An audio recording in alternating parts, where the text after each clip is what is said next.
Kasih karunia dan damai sejahtera Allah Bapa kita dan anaknya Tuhan Yesus Kristus menyertai saudara. Amin. Shalom saudaraku yang terkasih, di dalam nama Tuhan Yesus Kristus senang bisa menyapa saudara di tempat saudara berada hari ini dalam dimensi yang berbeda, tetapi dalam dunia yang sama. Sebagai insan yang diciptakan untuk Tuhan, sebelum melakukan rangkaian aktivitas kita pada hari ini, marilah kita mengawalinya dengan memuliakan Tuhan lewat pujian kita dan mendengarkan firman Tuhan.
Ayat hari ini Senin tanggal 8 September 2025 yang tertulis di dalam Yohanes 1 ayatnya yang ke-9.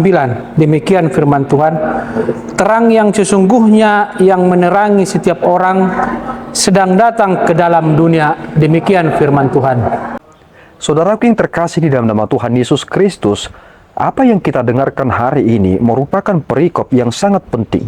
Ini merupakan hal yang begitu fundamental dalam doktrin kekristenan kita. Bahwasanya pribadi Yesus Kristus adalah 100% manusia dan juga 100% Allah. Tidak ada kesimpang siuran di sana.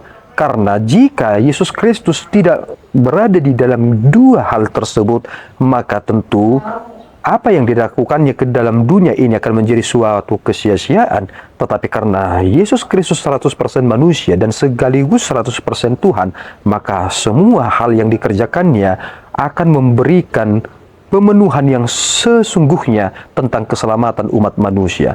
Kita boleh memikirkan apa yang dikatakan oleh Yohanes dalam teks ini ketika ia berkata bahwa terang yang sesungguhnya yang menerangi setiap orang sedang datang ke dalam dunia. Dia langsung menyadari bahwa dan berkata kepada orang banyak bahwa dia bukanlah Mesias yang dijanjikan itu. Dia ternyata mendahuluinya datang adalah untuk mempersiapkan jalan baginya. Tetapi pada prinsip yang dia sampaikan adalah dia telah ada sebelum aku ada. Di sana adalah penekanan tentang keilahian Yesus Kristus, bahwa dia tidak diciptakan, dia adalah pencipta, dan dia adalah terang itu. Terang ketika berdiri sendiri, tentu tidak akan ada hal yang membantah terangnya.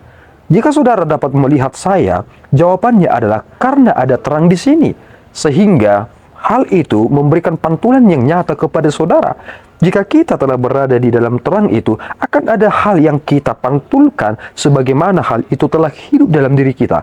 Akan ada kehangatan yang sungguh-sungguh benar, akan ada kasih dan cinta mesra yang paling benar dan kudus, dan di sanalah objektivitasnya untuk menjalani kehidupan ini. Jika terang itu tidak datang kepada dunia ini, maka bagaimana mungkin kita akan mendapatkan hal yang bersifat objektif. Saudaraku, jika kita boleh gambarkan, nampaknya Yohanes seperti pelita yang menyinari.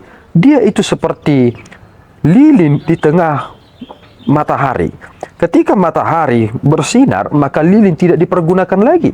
Tetapi ketika tidak ada terang, tentu harus ada lilin yang menuntun.